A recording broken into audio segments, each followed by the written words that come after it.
Narito ang mga pinakamainit na balita ngayong tanghali.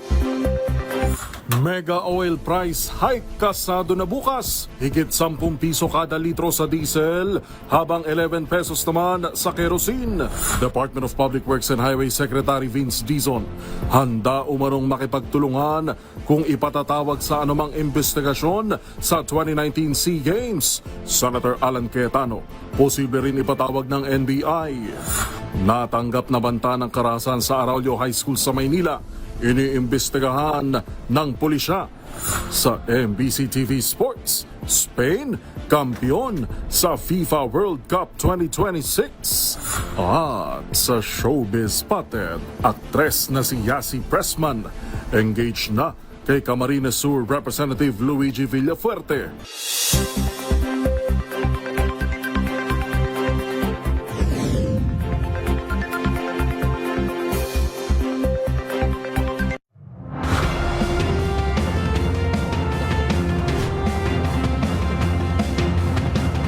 Bawat balita, makabuluhan. Bawat kwento, makapangyarihan. Boses ng Pilipino para sa Pilipino. Live mula sa MBC TV Studio. MBC TV Network News.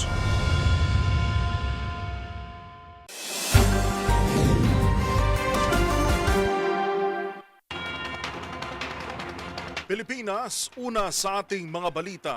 Bad news sa mga motorista. Kasado na bukas ang malakiang pagtaas sa presyo ng mga produktong petrolyo Hulyo 21. Sa anunsyo ni Energy Secretary Sharon Garin, tataas ng 10 pesos and 68 centavos ang kada litro ng diesel, 3 pesos and 65 centavos naman sa kada litro ng gasolina. Tataas naman ng 11 pesos and 77 peso o centavos ang kada litro ng kerosene. Sabi ni Garin, maximum increase ang mga nabanggit at hindi pwedeng lumampas ang mga gasolinahan. Ang presyo po hindi po makontrol.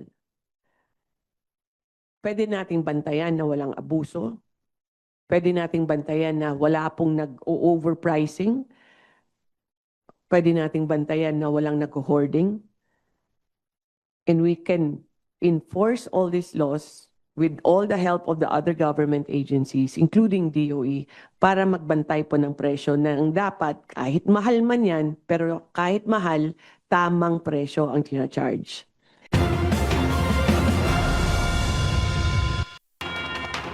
Iniimbestigahan na ng National Bureau of Investigation o NBI ang umano'y ghost flood control project sa Taguig City. Sa pagtatanong ng DZRH News, sinabi ni NBI Director Attorney Melvin Matibag na may 11 proyekto si Senator Alan Peter Cayetano sa lungsod noong taong 2022. Sinasabihan niya may koneksyon ng mga ito sa 15 kontratista na sumelyo ng mahigit 100 bilyong pisong flood control deals.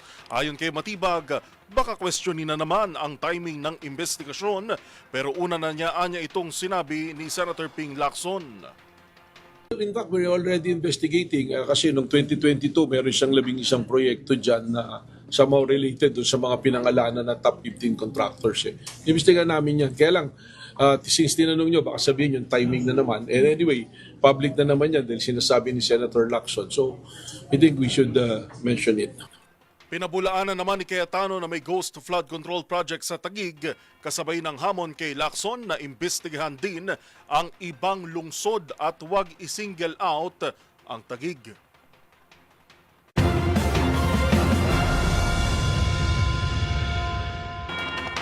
Haharap si Public Works Secretary Vince Dizon sakaling ipasabina ng National Bureau of Investigation kaugnay ng investigasyon sa umano'y anomalya sa 2019 Southeast Asian Games. Sa ambush interview, sinabi ni Dizon na handa siyang makipagtulungan sa anumang pagsisiyasat.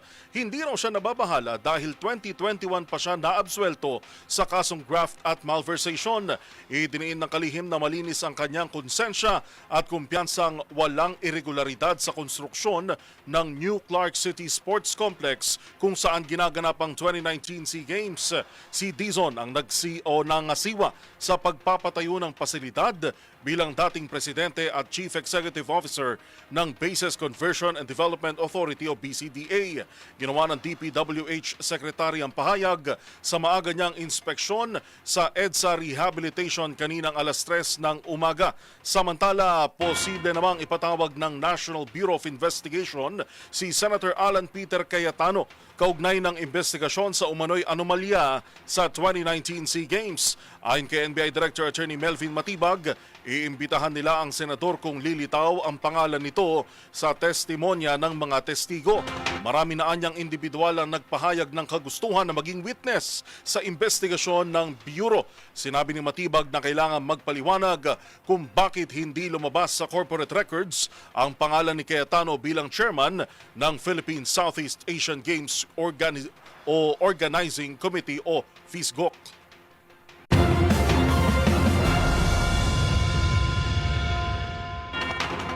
Sa iba pang mga balita, iniimbestigahan na ng Manila Police District o MPD ang banta umano ng karahasan sa Araulio National High School sa Maynila. Seguridad naman sa naturang paaralan, mas lalong hinigpitan. Ang buong detalye tinutukan ni Tina Nolasco. May lead na o impormasyon ng nakalap ang Manila Police District o MPD kung sino ang nasa likod ng pagpapakalat ng banta ng karahasan sa Araulio High School sa Maynila. Ayon kay MPD spokesperson Police Major Philip Enes, agarang nai-report sa MPD Anti-Cybercrime Unit ang insidente at mabilis ding tumugon ang meta ukol rito para malaman kung sino ang gumagamit ng nasabing account. Sino man anyang mapapatunayang nasa likod ng pagpapakalat ng banta ay posibleng maharap sa kasong kriminal.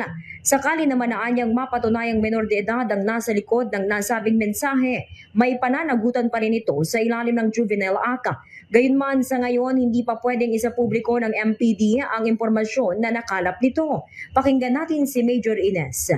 Mabilis po, yung ginagawa natin yan, at hindi muna namin i-reveal yung ating nakuhang information tungkol dyan. Ang mahalaga po dyan, nakikita nyo po yung mabilis nating action.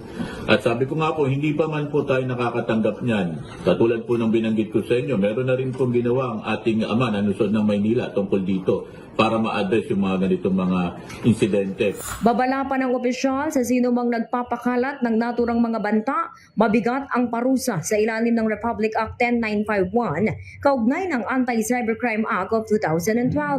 Nabatid na una nang nagsagawa ng inspeksyon ng MPD at ang mga tauhan ng barangay kaninang madaling araw sa Araulio High School sa Maynila.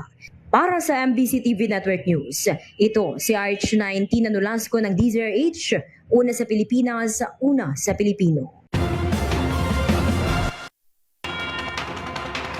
Tinitingnan ng anggulo ng Philippine National Police o PNP ang mga political social media post ng vlogger na si Alicia Lipata sa kanyang pagkamatay. Ayon sa pulisya, kilalang supporter ng administrasyon ng vlogger na pinagbabaril ng riding in tandem sa Caloocan City. Ang iba pang detalye ihahatid ni Edniel Parosa. Inatasan ni PNP Chief Police General Jose Melencio Nartates Jr. ang NCRPO na silipin ang lahat ng posibleng anggulo kaugnay ng pamamaril sa isang babaeng vlogger sa Caloocan City noong Biyernes. Kabilang dito ang social media engagements at trabaho bilang political vlogger na 24 anyos na si Alicia Lipata alias Mima Alicia. Kaugnay nito, tinapik na rin ni Nartates sa Anti-Cybercrime Group upang magsagawa ng review sa posts at content ng biktima sa social media. Pinasesecure din ng top cop sa ground police ang partner ng vlogger na naranatili sa loob ng Camarin Doctors Hospital. Napatid na may persons of interest na ang Northern Police District na kinabibilangan ng riding in tandem na tumingga sa dalawa sa tapat ng kanilang bahay sa Barangay 171. Batay sa kanyang followers, kilala sa manghang na komento pabor kay Pangulong Bongbong Marcos si Mimi Alicia na bagong salta lamang din naman sa kanilang subdivision. It could be something personal, yung sa personal life din niya. And isa rin po malaking chance is yung her work or related to being a vlogger. Ito po ang mga as of now na medyo mas mga nakakahangat na possible reasons. Samantala, sinabi ng PNP na hindi rin nila isinasantabi ang anggulong alitan ng biktima sa kanyang naging dating karelasyon. And as we understood, merong konting naging problema sa kanila nung nag-break up na sila, and there were even some cases filed between the two of them. So kaya lang po natin sila nilipin. Para sa MBC TV Network News, ako si Edniel Parrosar, DZRH. Una sa Pilipinas, una sa Pilipino.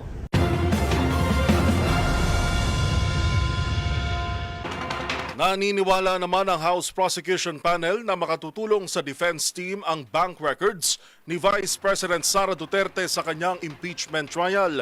Anila ito ay kung tutugma ang yaman ng pangalawang Pangulo sa idineklara sa kanyang SALN o ari-arian. Magbabalita si Milky Regunan.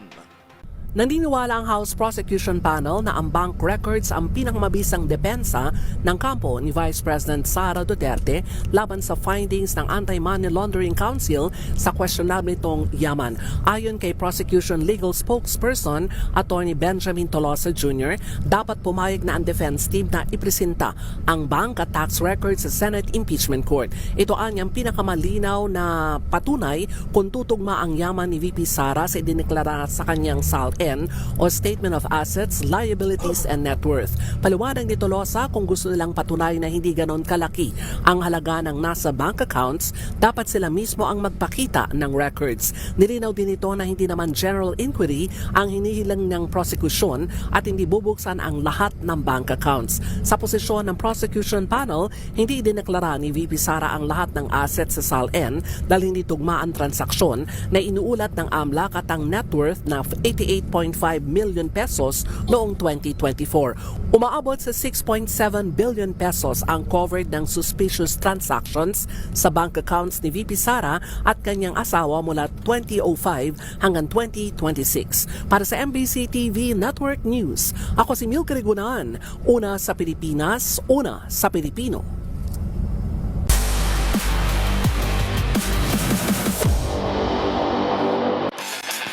Sa mundo ng football, matagumpay na nasungkit ng Spain ang kampyonato sa FIFA World Cup 2026 matapos talunin ang defending champion na Argentina. Ang laro tinutukan ni Matchpoint Mili Borja.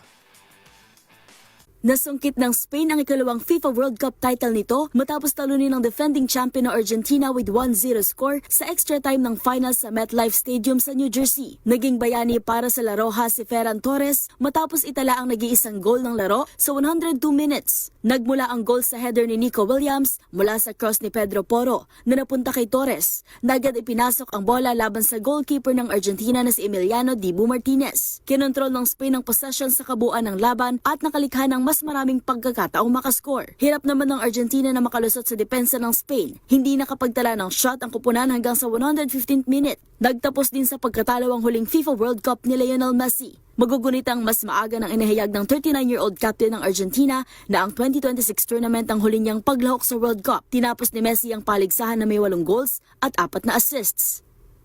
At yan ang mga latest updates sa mundo ng sports. Para sa MBC TV Network News, ito si Mili Borja ng DZRH TV, una sa Pilipinas, una sa Pilipino.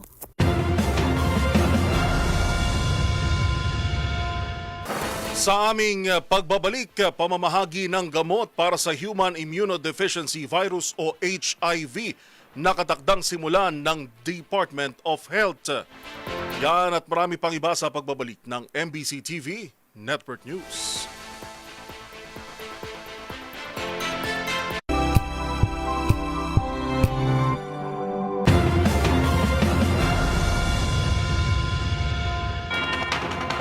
Mainit pa rin ang tensyon sa pagitan ni Senator Alan Peter Cayetano at Senator Ping Lacson sa gitna ng umuugong o sa gitna ng impeachment trial.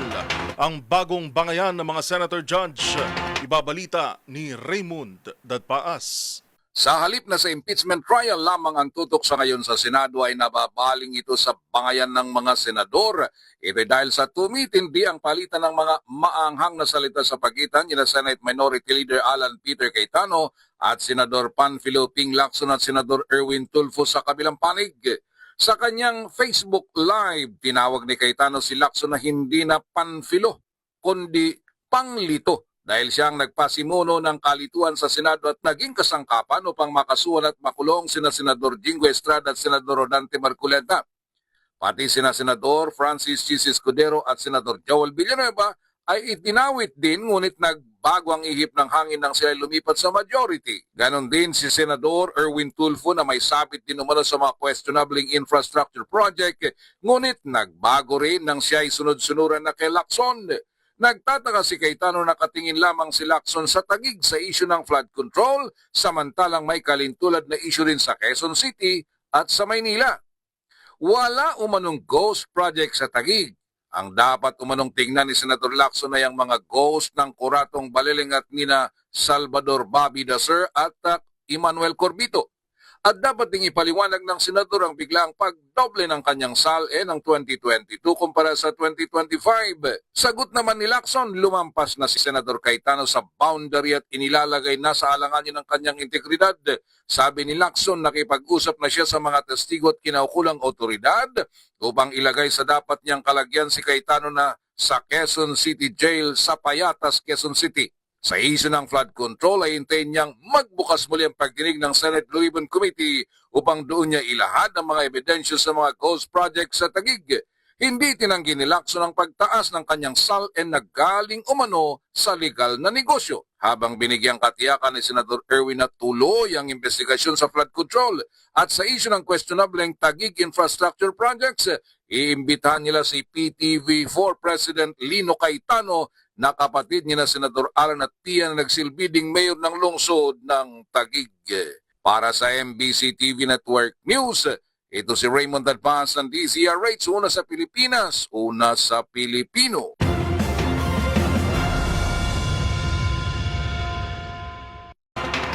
Gumugulong na ang proseso para sa dagdag sahod sa Central Luzon, Calabarzon at sa Cebu. Ito ang ibinalita ni Department of Labor and Employment o DOLE na inaasahang aarangkada sa susunod na mga buwan. Narito ang report ni Jackie Resyo. Gumugulong na ang proseso para sa nakatakdang aumento sa sahod ng mga manggagawa sa Central Luzon, Calabarzon at Cebu. Sa panayam sa 2x2, sinabi ni Department of Labor and Employment o DOLE Secretary Francis Tolentino na inaasahang maipatutupad sa mga susunod na buwan ang bagong wage order sa mga nasabing rehiyon. Hindi pa anya tinutukoy ang eksaktong halaga ng aumento dahil dumadaan pa ito sa panghuling proseso ng mga Regional Wage Board. Ang nakaamba na ho ngayon at gumugulong na yung proseso, may mga consultation na, ay yung Region 3, Central Luzon, ito na yung mga Pampanga, Bulacan, ayan. At yung 4A, yung Calabarzon, at itong, kung hindi ako nagkakamali, 7 pala, hindi ko nabanggit yung Cebu area. So, yan ay umiikot. Samantala sa National Capital Region, ipatutupad sa July 25 ang unang bahagi ng inaprobahang 85 pesos na aumento sa arawang sahod. 60 piso ang agad na idadagdag sa sahod sa mga minimum wage earners habang ang natitirang 25 pesos ay patutupad sa susunod na taon. Paliwanag pa ni Tolentino, ang posibleng pagtaas ng sahod ng mga above minimum wage earners ay nakasalalay sa magiging epekto ng wage distortion sa mga kumpanya at sa magiging negosasyon sa pagitan ng mga employer at mga manggagawa. Depende po sa iba't ibang kumpanya yan. Meron tayong tinatawag na wage distortion. Ang ibig sabihin po niyan, kadalasan nag-a-adjust din po yan kasi hindi nagpapang-abot yung mga managerial, supervisory sa minimum wage. So, dalawa pong step po yan. Unang-una po, pairalin po yung CBA. Kung may CBA sila, mag-uusap sila. Yung sektor na manggagawa at yung management patungkol dito sa wage distortion.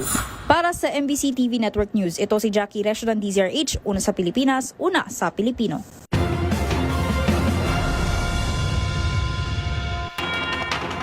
Inaasahang may papamahagi na ngayong linggo ang halos kalahating milyong bote ng antiretroviral o ARV na gamot para sa persons living with HIV. Ito'y matapos ang matagumpay na pagbili ng pamahalaan ng higit 400,000 bote ng gamot at matapos sumailalim sa mahigpit na quality inspection ng Department of Health o DOH. Ang nasabing batch ng unang bahagi ng inaasahang 1.2 milyong HIV ARV na nabili ng DOH. Nakatakdang dumating hanggang Setyembre ang mga gamot upang matiyak na tuloy-tuloy ang supply para sa mga pasyente sa kabila ng mga pagkaantala sa shipping dulot ng krisis sa gitnang silangan.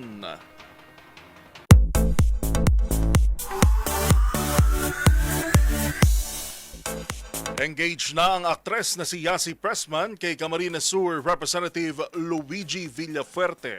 At kung pageant naman ang pag-uusapan, kinoronahan na bilang bagong binibining Pilipinas International si Gwendolyn Soriano ng Baguio City. Narito ang report ni Showbiz Angel. Guess what? Guess what? Soon-to-be bride na ang aktres na si Yasi Pressman. Sa Instagram, ibinahagi ni Camarines Sur 2nd District Representative Luigi Villafuerte ang nangyaring intimate proposal sa gitna ng kanilang bakasyon at may caption na Our Greatest Adventure. Kabilang naman sina Ann Curtis, Alex Gonzaga, Jessie Mendiola at Sofia Andres sa mga nagpaabot ng pagbati para sa engaged couple. Taong 2023 nang magsimula ang love story ni na Yasi Pressman at Luigi Villafuerte. Samantala, sa iba pang balita, is Binibini 12, Gwendolyn Melissa Soriano of Baguio City! Congratulations! Yan ang crowning moment ng bagong binibining Pilipinas International na si Gwendolyn Soriano. 34 na kandidata ang tinalo ng 27-year-old beauty queen mula Baguio na nasungkit din ang Best in Evening Gown at Best in Swimsuit Award. Habang si Sasha Lacuna ng Tarlac ang itinanghal na binibining Pilipinas Globe. First runner-up ang pambato ng Dumaguete na si Julian Brain Antonio at si Miss Bacolod Tracy Maysunio ang second runner-up. Nakatakdang representa ni Gwendolyn Soriano ang Pilipinas sa Miss International Pageant next year sa Japan. Para sa MVC TV Network News, ito po ang Showbiz Angel ng DZRH TV. Una sa Pilipinas, una sa Pilipino.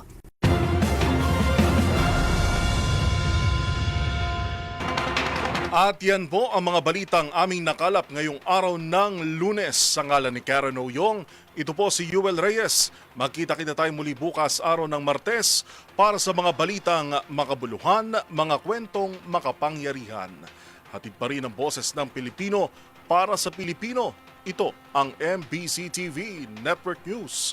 Una sa Pilipinas, una sa Pilipino.